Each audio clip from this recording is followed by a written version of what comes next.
Hello, dear friend. Thank you for choosing to be here. I'd like to invite you to get into your most comfortable position as we prepare for a good night's sleep.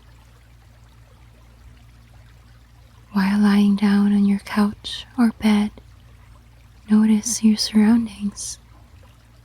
Focus your attention to 3 things you can feel. Perhaps notice the softness of your covers as it touches your skin, or maybe the gentle support of your pillow as it caresses your head and neck. It could also be the temperature of your room.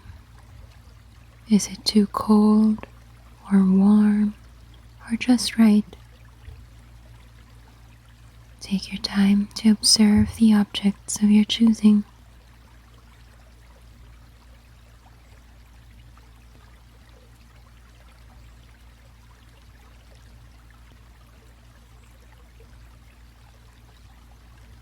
Now, I invite you to massage your hands. Left hand or right hand first, your choice. Gently press your palms using the thumb of your other hand and work your way through to your fingertips. Take your time to do this until you cover all the fingers in both of your hands. Notice the sensation of your caress.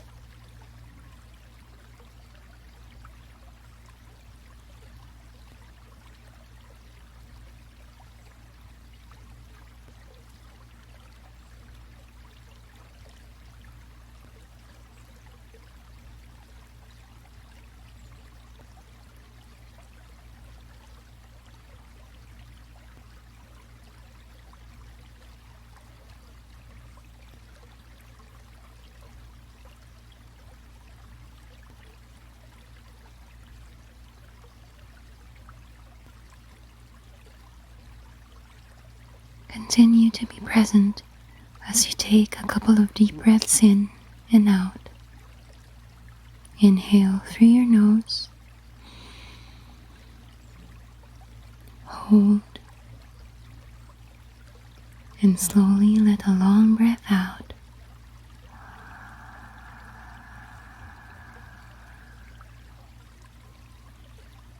Once more, take a deep breath in.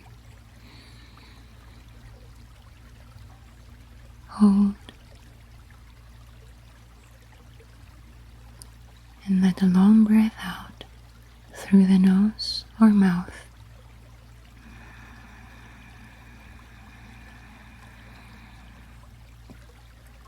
Feel your belly expand as you take longer breaths in, and feel it contract as you slowly breathe out.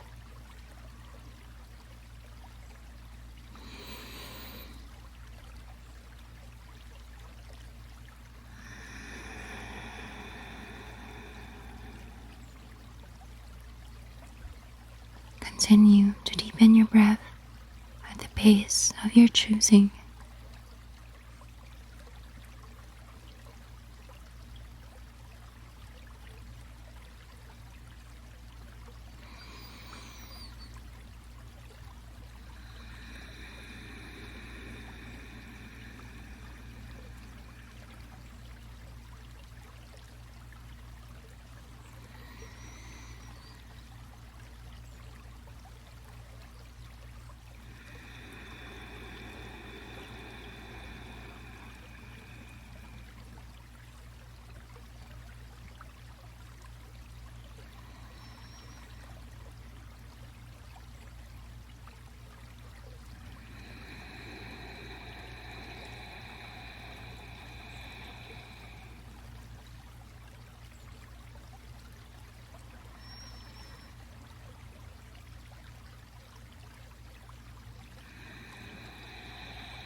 Listen to the sound of your breath.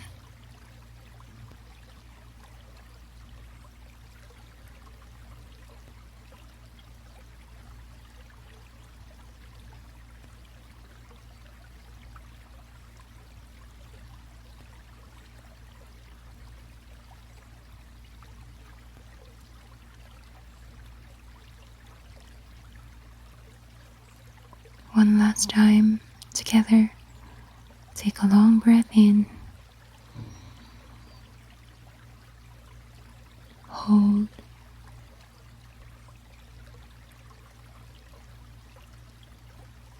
And slowly, lovingly, let a long breath out.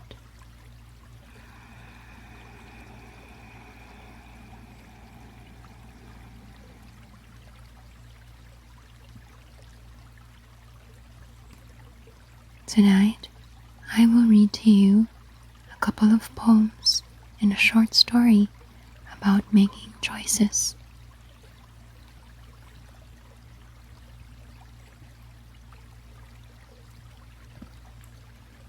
3 Questions by Leo Tolstoy.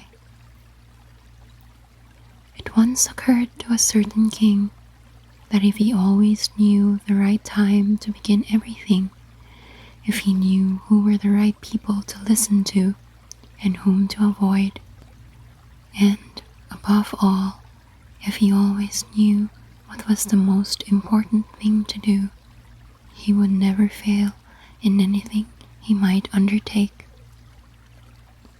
And this thought having occurred to him, he had it proclaimed throughout his kingdom that he would give a great reward to anyone who would teach him what was the right time for every action, and who were the most necessary people, and how he might know what was the most important thing to do. And learned men came to the king, but they all answered his questions differently. All the answers being different, the king agreed with none of them and gave the reward to no one. But still wishing to find the right answers to his questions, he decided to consult a hermit, widely renowned for his wisdom. The hermit lived in a wood which he never quitted, and he received none but common folk. So the king put on simple clothes, and before reaching the hermit's cell, dismounted from his horse, and leaving his bodyguard behind, went on alone. When the king approached, the hermit was digging the ground in front of his hut. Seeing the king, he greeted him and went on digging. The hermit was frail and weak, and each time he stuck his spade into the ground and turned a little earth, he breathed heavily. The king went up to him and said, "I have come to you, wise hermit, to ask you to answer 3 questions. How can I learn to do the right thing at the right time? Who are the people I most need? And to whom should I, therefore, pay attention than to the rest? And what affairs are the most important and need my first attention?" The hermit listened to the king, but answered nothing. He just spat on his hand and recommenced digging. "You are tired," said the king. "Let me take the spade and work a while for you." "Thanks," said the hermit, and, giving the spade to the king, he sat down on the ground. When he had dug 2 beds, the king stopped and repeated his questions. The hermit again gave no answer, but rose, stretched out his hand for the spade, and said, "Now rest a while and let me work a bit." But the king did not give him the spade and continued to dig. 1 hour passed and another, The sun began to sink behind the trees, and the king at last stuck the spade into the ground and said, "I came to you, wise man, for an answer to my questions. If you can give me none, tell me so, and I will return home." "Here comes someone running," said the hermit. "Let's see who it is." The king turned round and saw a bearded man come running out of the woods.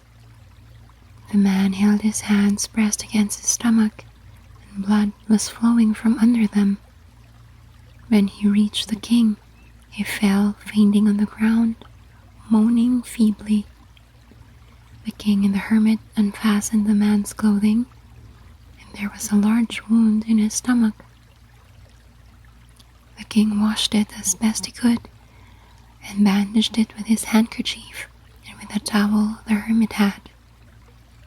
But the blood would not stop flowing, and the king again and again removed the bandage,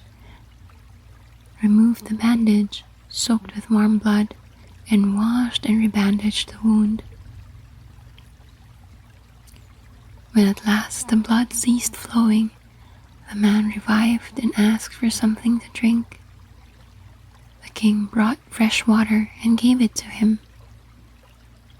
Meanwhile, the sun had set, and it had become cool. So the king, with the hermit's help, carried the wounded man into the hut and laid him on the bed.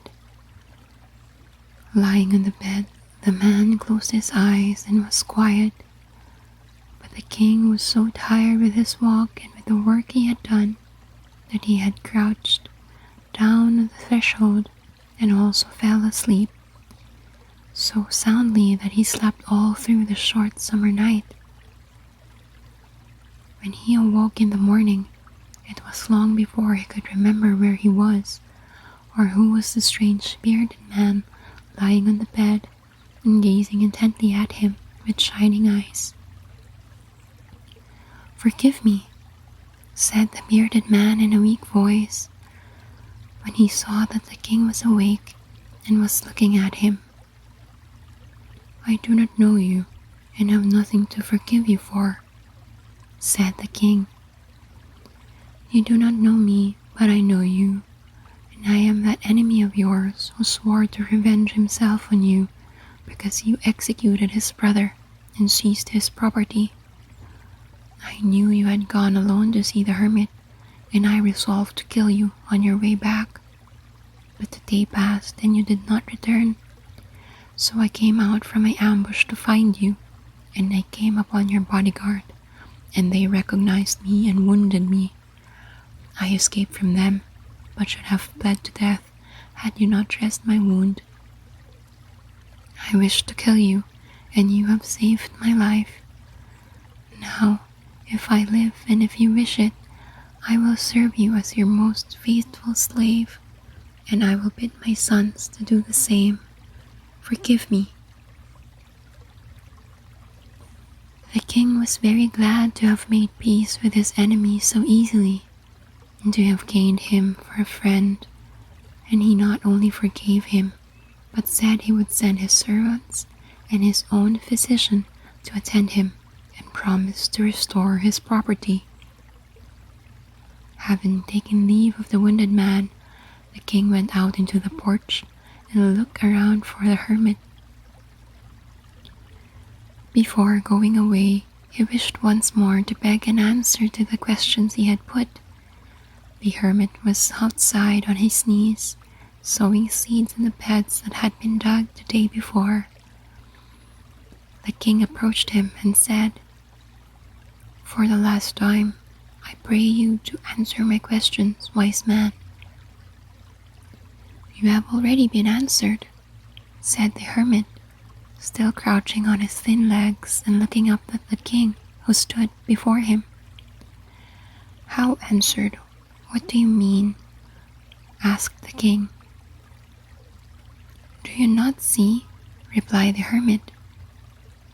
"If you had not pitied my weakness yesterday, and had not dug those beds for me, but had gone your way, that man would have attacked you, and you would have repented of not having stayed with me.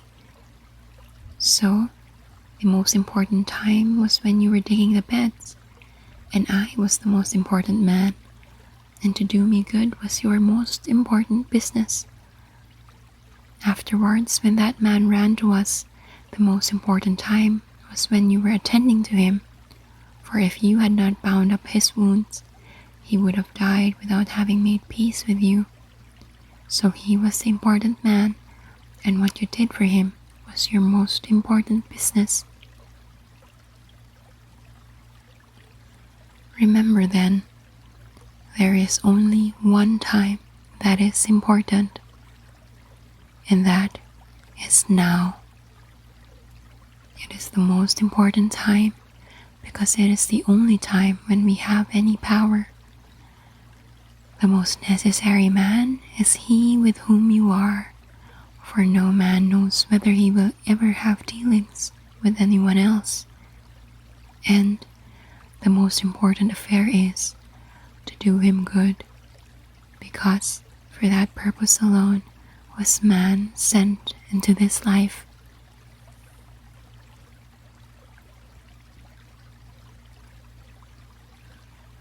A poem by Kim Bittner. I'm standing at the crossroads. The unknown is now in sight. Will I have the courage to move forward or be frozen here in fright? The days past have given me wisdom. Will I use it right?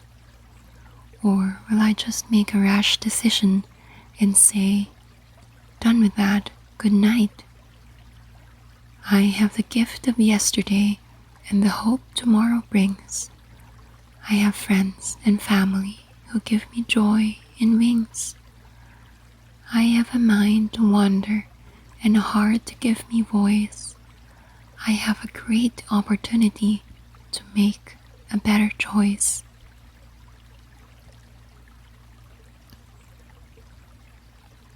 Poem number 2 by an unknown author.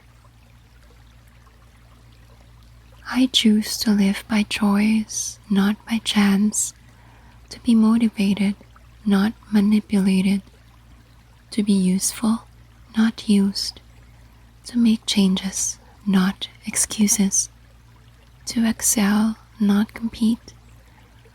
I choose self-esteem, not self-pity. I choose to listen to my inner voice, not to listen to the random opinions of others.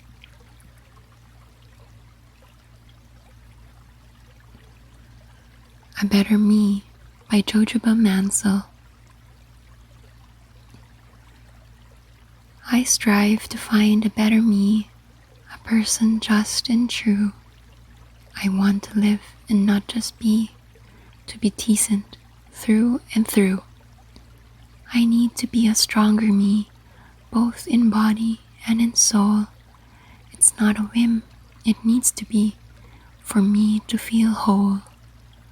I will be that better me, and that better me will stay.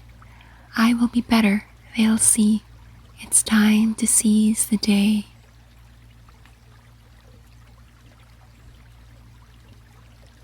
Dreams by Langston Hughes.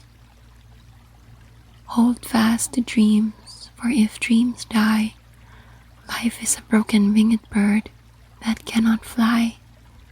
Hold fast to dreams, for when dreams go, life is a barren field, frozen with snow.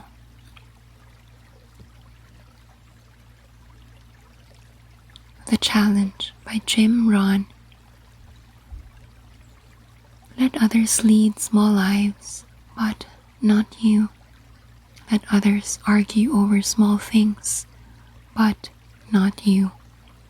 Let others cry over small hurts, but not you.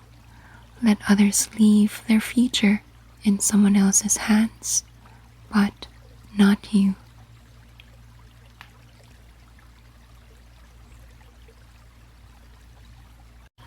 The Road Not Taken by Robert Frost.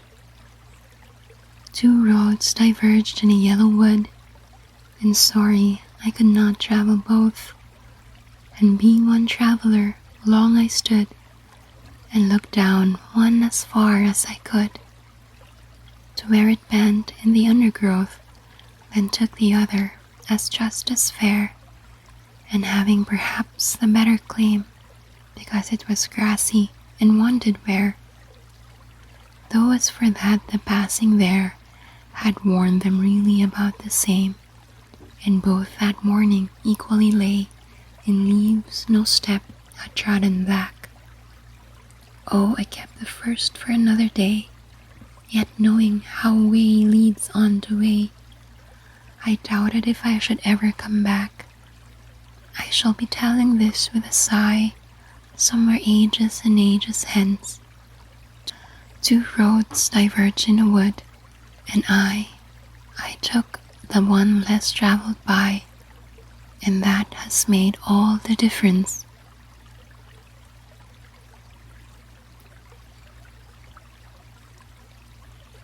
The Armful by Robert Frost. For every parcel I stoop down to seize, I lose some other off my arms and knees, and the whole pile is slipping, bottles and buns, extremes too hard to comprehend at once, yet nothing I should care to leave behind, with all I have to hold with hand and mind, and heart if need be. I will do my best to keep their building balanced at my breast. I crouch down to prevent them as they fall, then sit down in the middle of them all. I had to drop the armful in the road and try to stack them in a better load.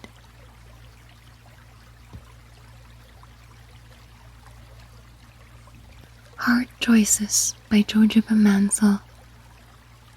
A path is laid out ahead, it forks before your feet, a decision filled with dread, uncertain of what you'll meet. A game full of chance, of many hidden pitfalls, to find true romance. Dare you risk losing all? Choices never easy to make, fog seems to cloud your way. You fear making a mistake, of gambling and losing the day. But life is full of hard choices, and risk is part of the game. Be brave, ignore doubting voices, make the choice, life won't be the same.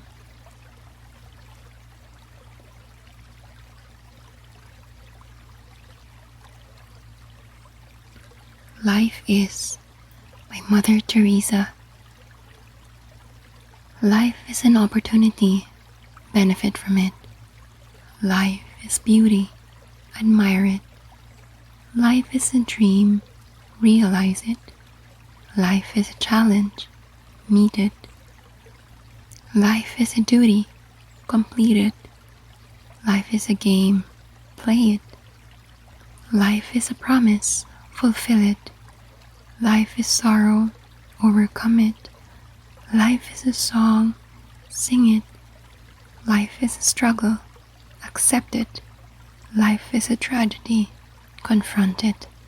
Life is an adventure, dare it. Life is luck, make it. Life is too precious, do not destroy it. Life is life, fight for it.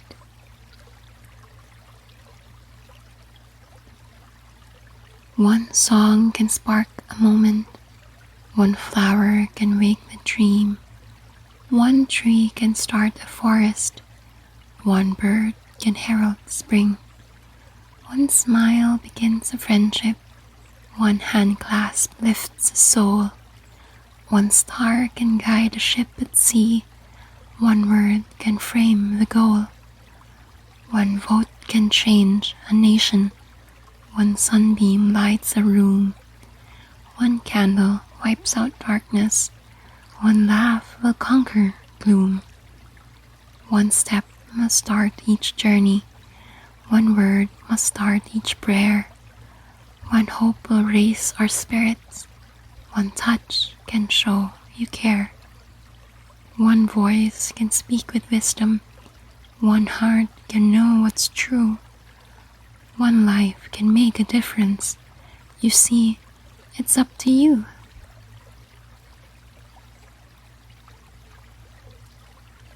Dear friend, in whatever you think, say, or do, I hope you always, always choose kindness. Have a good night.